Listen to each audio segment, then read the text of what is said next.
नमस्कार।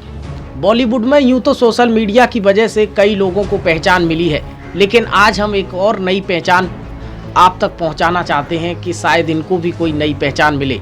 मेरे पीछे आप देख रहे हैं सोनू सरगम इनका नाम है और वाकई सोनू निगम की तरह गाते हैं, इसमें भी कोई दो राय नहीं है। लेकिन आज वो दिव्यांग हैं शरीर से और लेकिन मन से दिव्यांग नहीं है, ये कहा जा सकता है साफ तौर पर। जब हमने उनसे बात की तो उन्होंने कहा कि मन से मैं कभी नहीं हारा, अपने जीवन में मैंने बेहतर काम किया, ज़्यादा से ज़्यादा सुंदरता के साथ गाने गाए और आगे भी और अपने आप को निखारने का प्रयास करूंगा। कि सरकार लगातार दिव्यांगों के लिए तमाम तरीके की योजनाएं चलाती है, लेकिन एक दिव्यांग आज आगरा के गांव रोहता में रहते हैं। इनका नाम सोनू सरगम है और वाकई इनके अंदर एक ऐसी कला है जिसको देखकर आप भी हैरान हो जाएंगे और सोचने पर मजबूर हो जाएंगे कि आखिर इनको प्लेटफॉर्म क्यों नहीं मिल पा रहा है। सोनू से हम इस पूरे मामले पर भी बातचीत करेंगे। सोनू, आपसे एक और बात मैं पूछना चाह रहा था। सरकार लगातार बात करती है, कहती है कि दिव्यांगों के लिए तमाम प्रधानमंत्री नरेंद्र मोदी ने पहले आपको विकलांग कहा जाता था, लेकिन उसके बाद जो नाम चेंज किया गया दिव्यांग आपको बोला जाता है बड़े सम्मान के साथ। तो आपको क्या सम्मान जैसा सब कुछ मिल रहा है या फिर कुछ आपके लिए मदद जो सरकारी होनी चाहिए थी वो तत्पर है? ना, मैं छोटे से गांव में रहता हूं जो शहर से कटा हुआ है अभी इस वक्त। तो कुछ चीज़ें हैं जो होती हैं, लेकिन तकलीफ़ इस बात की है कि जो सरकारी योजनाएं आती हैं उनका पूर्ण रूप से हमें लाभ नहीं मिल पाता है। कभी किसी कारणवश, कभी कभी तो हमारे जो प्रतिनिधि हैं वही कार्य नहीं करते हैं, तो वो दिक्कत का कारण बनता है। तो ये समस्याएं हैं हमारे साथ। सरगम जी, आपने अब तक देखा होगा कि फेसबुक और व्हाट्सएप और जो सोशल मीडिया है उसके जरिए कई लोगों को लंबे प्लेटफॉर्म मिले। तो क्या आपके मन में भी कभी ऐसी चीज़ें रहीं कि आपको भी जो है वो सोशल मीडिया की वजह से पहचान मिल सकती है? हाँ जी सर, मैंने कोशिश की, मैंने अपना यूट्यूब चैनल भी बनाया, उस पर काम किया। कम से कम करीब 1 साल हो गया। 1 साल में लोगों ने पर रिस्पांस इतना अच्छा नहीं दिया, लेकिन प्रयास मेरा बखूबी रहा। आगे क्या उम्मीद है? क्या आगे उम्मीद ये करता हूँ मैं, मिलता रहेगा दर्शकों का? हाँ बिल्कुल नहीं, प्यार तो मुझे मिला है, लेकिन अभी थोड़ा सीमित है।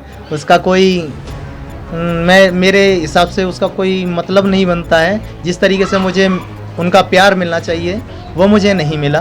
क्या आपको कभी ऐसा लगा कि आप दिव्यांग हैं? अगर आप ठीक होते, मैं व्यक्तिगत इस बात को नहीं कहना चाह रहा था, लेकिन अगर पूछूं आपसे कि आप दिव्यांग हैं और आप यहाँ से वहाँ तक जो चलने में आपको दिक्कत होती है, तो अगर आप ठीक होते तो आप और बेहतर काम कर सकते थे?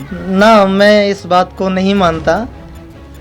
मेरा मानना कुछ अलग है। मेरे विचार, मेरे अपने निजी विचारों में एक बात है कि व्यक्ति चाहे शारीरिक रूप से कितना भी अक्षम हो, लेकिन अगर उसके अंदर टैलेंट है, कला है, तो वो यहाँ से वहाँ अपने काम के हौसलों से और हौसले के पंख लेकर कहीं भी आ जा सकता है।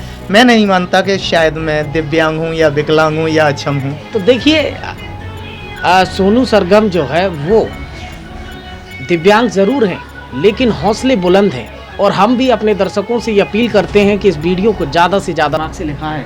जी, मुझे कम से कम 20 साल से मैं इस काम में लगा हुआ हूँ, तो तजुर्बे के हिसाब से मैंने शब्द जोड़ने का प्रयास किया, कोशिश की। आप किसे अपना गुरु मानते हैं? अगर बात सिंगर के दौर से की जाए, गायकारी में की जाए, तो कौन है आपके जिनसे आप प्रेरणा लेते? आज तक मतलब ये बातें मेरे मन में ही थी, लेकिन मैं रफ़ी साहब के गानों को सुनकर पला बड़ा हूँ और आदर्श रहे हैं। कोई बढ़िया गाना जो आपको अच्छा लगा? दिल शाद था के फूल खिलेंगे बहार में, मारा गया गरीब इसी एतबार में।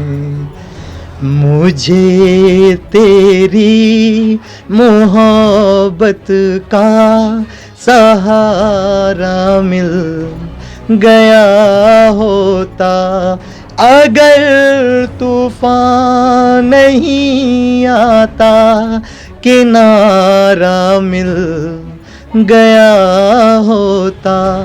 मुझे तेरी मोहब्बत का सहारा मिल गया होता। तो देखिए किस तरीके से सोनू सरगम जो है वो गाने गाते हैं और वाकई सोचने पर मजबूर कर देते हैं कि आखिर कितनी सुंदर कला उनके अंदर है। और ये सोचना हमें बेहद ज़रूरी भी है, क्योंकि एक दिव्यांग सोनू सरगम जो रोहता में रहते हैं और उनके अंदर कितनी सुंदर कला है, इसको आप सभी को समझने की ज़रूरत है।